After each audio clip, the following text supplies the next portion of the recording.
Assalamualaikum warahmatullahi wabarakatuh. Perkenalkan, nama saya Hibah Mahyesti Wardenias dengan NIM C500210016.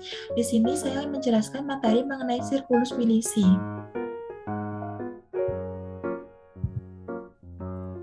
Jadi, sirkulus Wilisi adalah cincin arteri pada dasar otak yang dibentuk oleh yang pertama, arteri cerebri anterior, yang kedua, arteri cerebri posterior, yang ketiga, arteri komunikan anterior, yang keempat, arteri komunikan posterior, dan yang kelima adalah arteri karotis interna. Yang pertama, arteri cerebri anterior. Arteri cerebri anterior adalah arteri yang memperdarai lobus frontalis dan juga lobus parietalis, termasuk korteks somestetik dan juga korteks motorik. Untuk arteri cerebri posterior adalah arteri yang memperdarai lobus occipitalis dan juga sebagian lobus parietalis. Arteri ini untuk area visual otak. Untuk selanjutnya adalah arteri komunikans posterior. Arteri komunikans posterior adalah arteri yang menghubungkan arteri cerebri media dan juga posterior pada tiap sisi. Untuk lebih jelasnya, mari kita lihat gambar. Untuk arteri cerebri anterior letaknya di sebelah sini.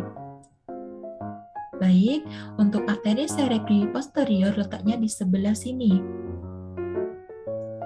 Baik, untuk arteri komunikans posterior letaknya di sebelah sini. Baik, untuk arteri komunikans anterior di sebelah sini. Dan yang terakhir adalah arteri karotis interna yang letaknya di sebelah sini. Baik, cukup sini saya menjelaskan mengenai materi sirkulus Wilisi. Selanjutnya, saya ingin menjelaskan materi mengenai cerebrum.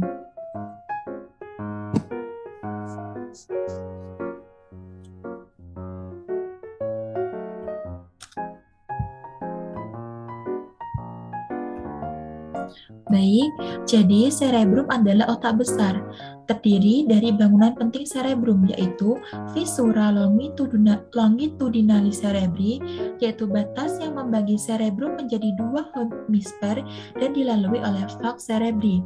Yang kedua adalah corpus callosum, yaitu sekumpulan serabut saraf yang menghubungkan dua hemisfer cerebri. Yang ketiga adalah sulcus centralis, yaitu sulcus yang membagi cerebrum dalam dua kompartemen, yaitu kompartemen anterior atau lobus frontalis dan kompartemen posterior yaitu lobus parietalis. Selanjutnya adalah sulcus transversus lateralis, yaitu sulcus yang membatasi lobus temporal di bawahnya. Selanjutnya adalah sulcus parieto-occipitalis, yaitu sulcus yang membatasi lobus occipital dengan lobus parietal dan temporal. Selain itu, cerebrum dibagi menjadi dua bagian, yaitu telencephalon dan diencephalon. Telencephalon di dalamnya terdapat yang pertama, korteks cerebri. Korteks cerebri merupakan bagian substantia grisea dari encephalon yang melekuk membentuk gyrus dan sulcus, memiliki area-area kortikal utama. Yang pertama adalah lobus frontalis yang terdiri dari area 4, area 6, area 8, area 44, dan area 45. Yang pertama, area 4 di sebelah sini, yaitu berfungsi sebagai korteks motorik primer atau gyrus presentaris. Selanjutnya adalah area 6 di sebelah sini, yaitu area motorik asosiasi. Terus selanjutnya adalah area 8, yaitu sebagai gerakan bola mata volunteer. Selanjutnya ada area 44 dan area 45 di sebelah sini sebagai area bahasa motorik atau berbicara, atau nama lainnya adalah Broca. Selanjutnya adalah lobus parietalis yang terdiri dari area 3, area 1, dan area 2 atau gyrus postcentralis yang berfungsi sebagai korteks sensorik primer. Untuk selanjutnya adalah lobus temporalis yang terdiri dari area 41, 42, area 22, dan area 28. Untuk area 41 berfungsi sebagai korteks auditorik atau pendengaran primer. Untuk area 42 berfungsi sebagai korteks auditorik atau pendengaran sekunder. Untuk area 22 sendiri adalah area bahasa perseptif atau pemahaman yang disebut Wernicke. Untuk area 28 adalah area olfaktorik atau area pembau. Selanjutnya adalah lobus occipitalis, yaitu terdiri dari area 17, area 18, dan area 19. Area 17 yaitu korteks visual atau penglihatan primer. Untuk area 18 dan area 19 yaitu berfungsi sebagai korteks visual atau penglihatan sekunder. Mohon maaf untuk peralatan tadi, korteks area yang 17 ini adalah penglihatan primer. Untuk yang area 18 dan area 19 ini adalah penglihatan sekunder. Baik, selanjutnya saya akan menjelaskan mengenai ganglia basalis.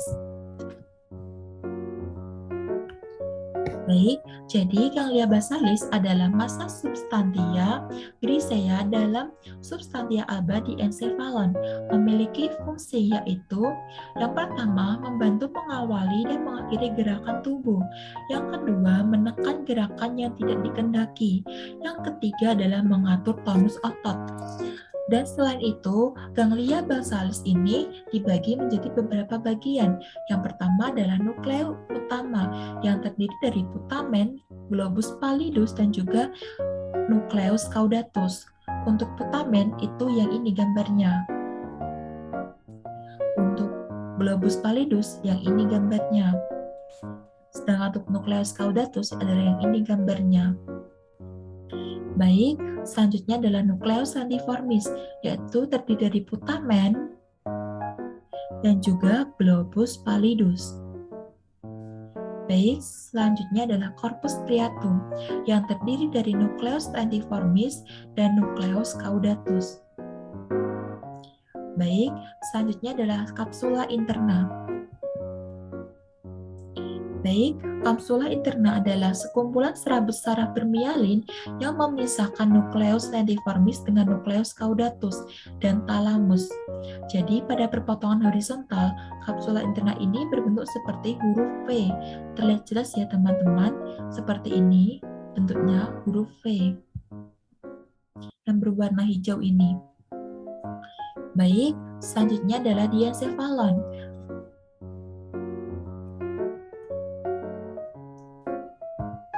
Baik, diencephalon ini terdiri dari bagian dorsal dan juga bagian ventral. Baik untuk bagian dorsalnya ada talamus, yaitu terletak di dinding lateral ventricle 3 dan di dasar pars central ventricle lateral, berfungsi sebagai relay station semua informasi sensori atau kecuali olfaktori. Selanjutnya ada metatalamus, yaitu terletak di masing-masing sisi mesencephalon di bawah talamus yang terdiri dari genuculatum, medial, dan juga lateral.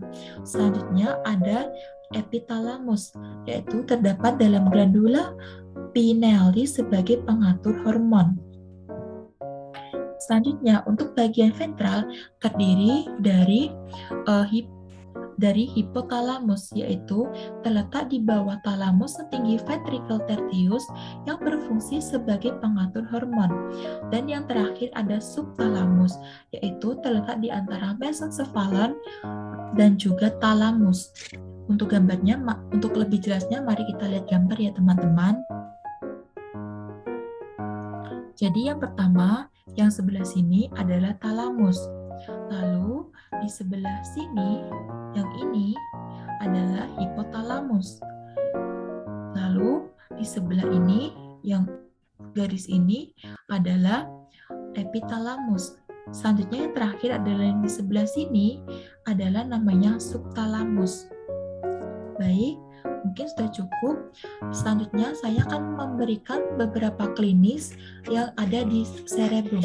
Pertama ada klinis afasia Broca, yaitu gangguan pada area Broca tadi yang berfungsi sebagai berbicara atau area bahasa motorik, yaitu dapat memahami namun sulit untuk mengungkapkan atau gangguan berbicara. Selanjutnya adalah afasia Wernicke, yaitu gangguan pada area Wernicke atau dapat mengungkapkan atau bicara namun sulit memahami. Selanjutnya adalah afasia global, yaitu gabungan dari keduanya, yaitu kemampuan tidak bisa berbicara dan juga tidak bisa memahami. Selanjutnya ada klinis selanjutnya, yaitu klinis Parkinsonis adalah sindrom akibat menurunnya dopamin di ganglia basalis dengan tanda TRAP atau dengan istilah dengan TRAP, TRAP, T tremor, R rigidity atau kekakuan tubuh, A akinesia atau gerakan lambat, dan P postural instability. Baik, cukup sekian dari saya dan mohon maaf apabila terdapat salah kata dalam pengucapan. Baik, terima kasih. Wassalamualaikum warahmatullahi wabarakatuh.